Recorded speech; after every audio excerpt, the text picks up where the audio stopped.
और संकट में हो वतन देखकर खोले नहीं सोचे ऐसे खून की रवानी किस काम की।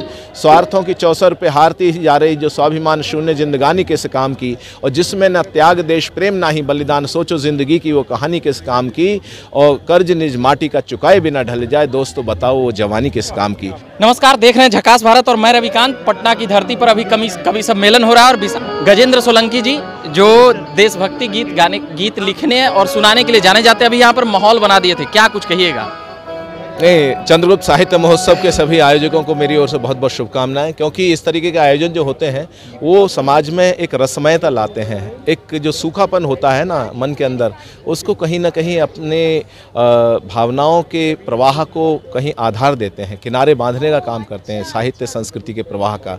और बिहार की जो धरती रही है वो कहने की ज़रूरत नहीं है, बहुत आदिकाल से बहुत समय से कहीं यहाँ पर जो सांस्कृतिक और साहित्य का एक प्रवाह बना रहा है। वर्तमान में भी बहुत अच्छे अच्छे कलाकार, बहुत अच्छे साहित्यकार यहाँ पर हुए हैं। पीछे भी राष्ट्रकवि रामधार सिंह दिनकर हों, गोपाल सिंह नेपाली हों और ऐसे अनेक कवि और साहित्यकार यहाँ पर हुए हैं, कलाकार हुए हैं।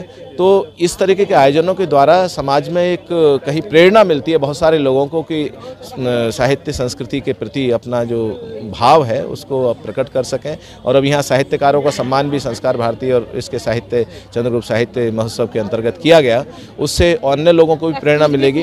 हाँ हाँ, ये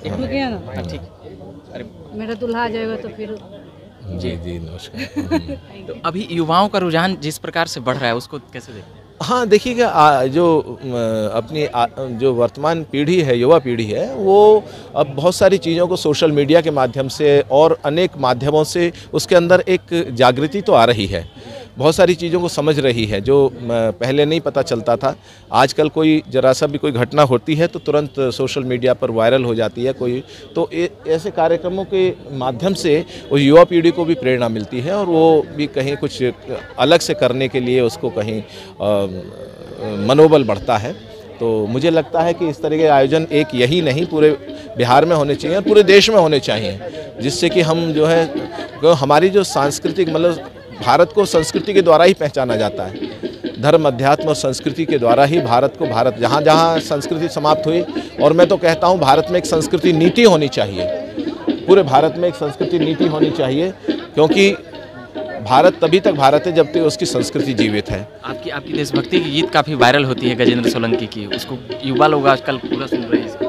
नहीं ठीक है, अभी मैंने पढ़ा था कि संकट में हो वतन देखकर खोले नहीं सोचे ऐसे खून की रवानी किस काम की। स्वार्थों की चौसर पे हारती जा रही जो स्वाभिमान शून्य जिंदगानी किस काम की। और जिसमें न त्याग देश प्रेम ना ही बलिदान सोचो जिंदगी की वो कहानी किस काम की। और कर्ज निज माटी का चुकाए बिना ढल जाए दोस्तों बताओ वो जवानी किस काम की। तो जो जवानियाँ हैं उनको समझना चाहिए, अपना कर्तव्य, अपना जागरूकता आनी चाहिए। बिहार आकर कैसा लग रहा है? बिहार आके तो हमेशा अच्छा लगता है, कहने की बात ही नहीं है, बहुत अच्छा लग रहा है। और यहाँ पर दैनिक जागरण के कार्यक्रमों की श्रृंखला में हम आते रहे हैं और भी अन्य कार्यक्रमों में आते रहते हैं। पटना अटल काव्यांजलि माननीय आर के सिन्हा जी द्वारा कराया जाता रहा है और भी कार्यक्रम होते रहे हैं, तो आना जाना लगा रहता है बिहार में। चलिएगा, बहुत बहुत शुभकामनाएं, बहुत बहुत बधाई। नाम रविकांत है, अभी के लिए इतना ही कहूँगा, धन्यवाद।